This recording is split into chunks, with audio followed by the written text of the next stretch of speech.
He is losing ground in the battlegrounds, but if Mitt Romney's sweating it, he ain't showing it. In fact, he's not even talking about it, perhaps after getting burned for his remarks criticizing the president's handling of his Mideast mess. Romney being extra cautious, but that does not mean his wife is. And Romney stopping by earlier for an exclusive chat to let me know and the world know that if you're going to target the guy running for president, at least do the same for the guy who is president. But that was just for starters. And Romney stirring the pot with me now. Mrs. Romney, it's always good to have you. Thank you very much. Thank you. First of all, how are you holding up at the campaign? You know, it's fun. I think, you know, at this point, it's very exciting. Of course, it's fatiguing, but you get so much energy from just being with the crowds. And there's some people that are very passionate out there. I've been doing my own rallies even. I was at a rally in Florida and had an overflow crowd and everything else. It's exciting. And women, mostly women are showing up at my rallies. Is that so? Yeah, and it's extraordinary. And they're quite emotional. I mean, some of them I was looking out in the audience and they literally were crying. I mean, they are that passionate. The energy that's out there it really touches you. Now, we're talking about women, and I'll get into some of the latest news, but depending on how you look at it, your husband's having a tough time with the female vote. Not the married female vote. He does very well there. But single women, what do you think's going on? You know, it's probably a generational thing. A party line. I would think it's not necessarily my husband. It's probably more party line. And, you know, that's just what happens. And we appreciate those women that have figured out, those that are married and are, you know, trying to balance budgets and are thinking about their children and about their future. Because what I'm hearing from women when I'm out is, number one, they're concerned about specifically jobs, you know, whether it's their own, their husbands, their children's. But beyond that, women are talking about things I've never heard women talk about from like the last cycle. They're talking about budget deficits. They're talking about the kind of burden that's going to be placed on their children. They're starting to figure it out, that we're borrowing all this money. We're not going to be paying it off, not this generation. Are you surprised then, Mrs. Romney, that with all of those arguments, and polls are fleeting, I grant you, but especially today, a lot of the tracking polls in battleground states show the president widening his lead against your husband? I really believe that, you know, it will bump up and down. I'm still very confident we will win this because I think it is going to be an economic election. I think that this is the most tepid recovery we've had since the Great Depression. It's basically a jobless recovery. 23 million Americans are unemployed, underemployed. The people that have been hurt the most by this economy have been women. They have higher unemployment rates than men. There are more women going into poverty since the last 40 years. So this has been a very, very tough couple of years for a lot of And you Americans. think eventually they will see the light and go to your husband? I agree, yeah. Because the whole economy thing, as you know, Mrs. Romney, has been sort of disrupted by these developments in the Middle East. Today alone, Tunisia, Sudan, Lebanon. We've had threats even raised at the University of North Dakota, the University of Texas. A lot of angst building. Do you think this moves front and center, safety, security issues, not economic issues? You know, it's hard for me to know. I'm not a prognosticator that way, but I know millions of Americans right now are shocked by what happened, very disturbed by what happened to our ambassador and 3 other diplomats, then people that were working in that embassy, and it's just shocking to us that this brutality would happen. Now, your husband spoke out in between these developments. The first was responding what was going on in Cairo, and what was a statement that originally came out of the embassy that was all but an apology for this film that they argued they had nothing to do with, and they wanted to preach solidarity with Muslims. And then, of course, the killing of the Libyan ambassador and 3 others. Republicans criticized him for that, and that it wasn't a fitting diplomatic or proper thing to do at a time like this. He defended it. Do you? You know, he was responding to an issue that was immediate. It was before the deaths, and so I felt it was perfectly appropriate. Even after the deaths, even more appropriate, or what? You know, those things were, obviously there was an evolving process, and we weren't aware of that. And, you know, I just trust in Mitt's judgment. I trust in his leadership ability. I've seen him in all situations be an extraordinary and exceptional leader.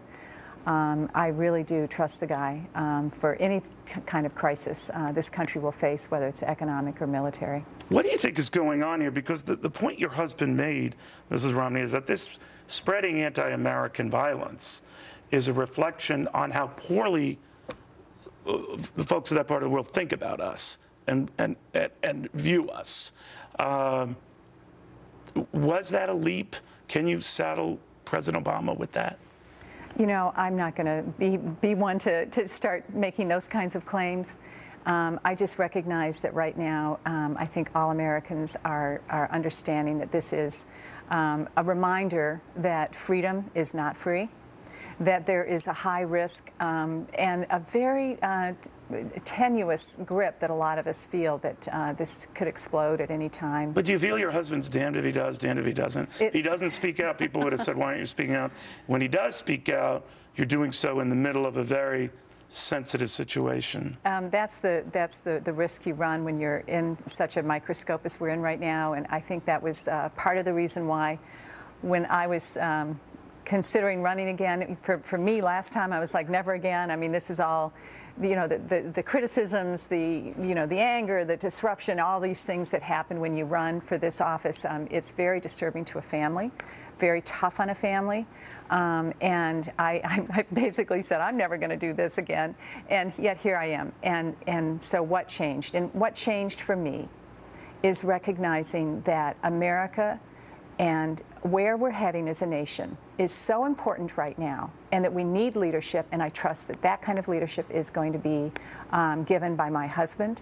I know that if we are in economic trouble, that he is going to be the one that is going to have the key to the engine to turn this economy around.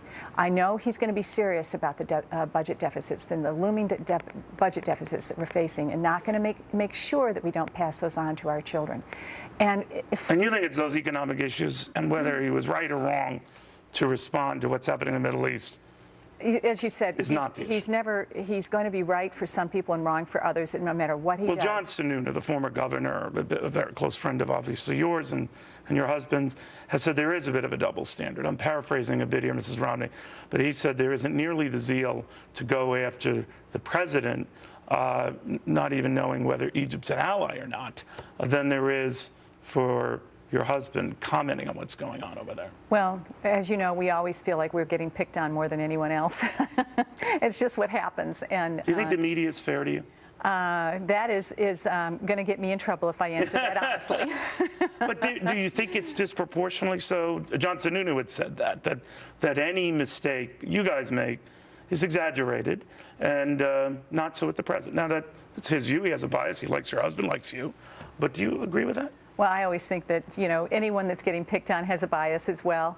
And, you know, but you can't think about that or dwell on that and worry about, you know, how am I being perceived? You have to just go forward and just keep going with what you believe and not worry about the critics. And one thing I know about Mitt is he's a guy that has enormous integrity and enormous experience. Well, does he get frustrated by this response, or does he get frustrated by these polls just when he's making momentum? He looks at it and says, oh my God, I'm down in all these states. No, it's honestly, no, you don't. You look at the big picture. We look at the big picture. I don't even try to look at that. It's interesting. You know, I don't try to even, I try to look at why we're running, where this country is headed, what we need right now. We need strong leadership. We need someone that cares. We need someone that understands the suffering of Americans right now. And I'm looking forward. And I'm very confident, by the way, Neil, that we actually will win this thing. A lot, of course, hinges on the debates, as you know, Mrs. Romney. And when your husband goes into those debates, everyone's going to be looking, I think, more at him. Because they tend to look at the challenger. If they're entertaining changing horses midstream, they like to look at the other horse. And they looked at the other horse in 1980 in Ronald Reagan and said, all right, we could switch to him. Does your does your husband need to do that? Does he need to show in that debate that he is worthy of Americans' interest in switching? I'm looking forward to the debates. I think, you know, it's going to be an opportunity for a lot of Americans to maybe tune in for the first time and see that this guy is a serious guy. Now his own people seem to be trumpeting his debating skills. Maybe it's working against him. Maybe they should lower the expectation. Well, I think we have great confidence that the president is a very good debater, and he's got, you know, better than your husband. You know, I'm not gonna weigh in on that, but I do think that the president will have an advantage going obviously into these debates. Everyone knows he's a good debater, and he's the sitting president of the United States. So I definitely think Mitt goes in as an underdog. Do you think, I was thinking of you and then First Lady Michelle Obama, critics of both conventions said each of you gave better speeches than your husbands. What do you think of that? Oh, I don't know if I agree. I think my husband's was terrific. It was different. I mean, we obviously are talking about different things, and if you want to have more fun and it's more interesting, you might listen to the women speak, because we have an opportunity to talk about family and personal things. And then if you have to listen to policy, which is obviously it's not as entertaining, you would certainly think that in both cases. The Clint Eastwood thing, I know you've addressed it before. But the one question I'd ask you, I know to make room for Clint Eastwood, the Romney film, well, we carried it on cable news. Broadcast audiences didn't get to see it. Do you regret that now? And that was a very good film. But broadcast audiences saw Clint in the chair. They didn't see the film about you and your husband. Well, you know, I wish everyone could see that film, and we wish there would more time would be allowed for. But do you regret for us that you got Clint instead of that? Well, no, I don't think so. I think Clint Eastwood is an icon, and we love his support, and you know, we're very grateful for that. I wish, in addition, we could have also seen the film. But you have no regrets about the Clint Eastwood thing? No. Did you wonder what the chair was for? Yes, for a second, of course. But it worked out. It worked out. It worked out just fine. Do you get a sense in this race, Mrs. Romney, it always comes down to, boy, the Romneys have it made. Now, in your convention speech, you mentioned how it wasn't always that way. But a lot of people have seized on your remarks recently on Meet the Press, where you said, we've not had a financial struggle in our lives, as if you didn't have a struggle. And what you said in your speech about, you know, tuna and everything else, it wasn't that bad. I know. What's the real deal? Well, unfortunately. How rough was it? Unfortunately, you know more than anyone how rough it can be, because I say people think we had a storybook marriage, and in the storybooks I've read, there's no chapter on MS and there's no chapter on breast cancer. And so, you know, by the fact of me saying our struggles haven't been financial, however, our struggles have been with other issues where they've really crushed me. I mean, I say like crush me to dust, because my essence of who I was and how I identify myself was what the things that you do in life and how you are as a person. All of a sudden, all of that's taken away from you, and what are you left with? So I went through a very rough and dark time, never mind that not knowing how sick I was going to be and how I call it that Pac-Man that was chewing me up. I wasn't quite sure when he was going to spit me out, because I was progressing rather rapidly. But are you just uncomfortable talking about it, Mrs. Romney? And I say this as a fellow MSer, if you will, and I've marveled at you on the stump in that just respect as a fellow sufferer, because I can remember many a campaign. It was very tiring. It's very hot. I know I do when I'm tired and I'm hot. And you're beat. But you don't do the victim thing too well. And I don't mean that disparagingly, but do you think, as some of maybe campaign aides say, you should talk more about it, but that you don't like to? You have a strong, you know, backbone about it. You go to these events and everything else. Even though I know this disease when you're tired ain't fun, this disease in the heat ain't fun, but that you and your husband just don't like to wear your problems on your sleeve. Well, I think that's, you know, the case. We're strong. We've dealt with a lot. I think people have to recognize that our life has not been maybe as people think it has been. And you get stronger by working and fighting your troubles in life. But do you feel uncomfortable about it, or just feel that the way your husband stood by you when that happened, the way with cancer? Is it just, I don't want to look like I'm using these diseases, or I don't know. But is it discomfort with Well, that? there's a bit of discomfort because you don't always want to be saying, poor me. I do. It gets me out of work here all the time. All the time. It's a nice excuse sometimes, but you know, for me to power on is important. It's important for me to know that I can. It's important for me to know that I've overcome a lot of these things, that I've learned from so much of the illnesses that I've gone through. The most important thing I've learned from having MS and from having breast cancer is compassion. And I say MS has been a cruel teacher, but it has been a teacher. And what it has taught me is to recognize that all Americans struggle with one thing or another. Whatever that struggle is, I have compassion for. And I think what I meant by saying that my struggles have not been financial, but they have been other things, is to suggest that let me give me the allowance to know that I can sympathize with those, and Mitt can sympathize with those that are going through struggles. Maybe our struggles are not uniquely like yours, but we have struggled. Mitt cares, I care. We've learned so much from the struggles we've gone through.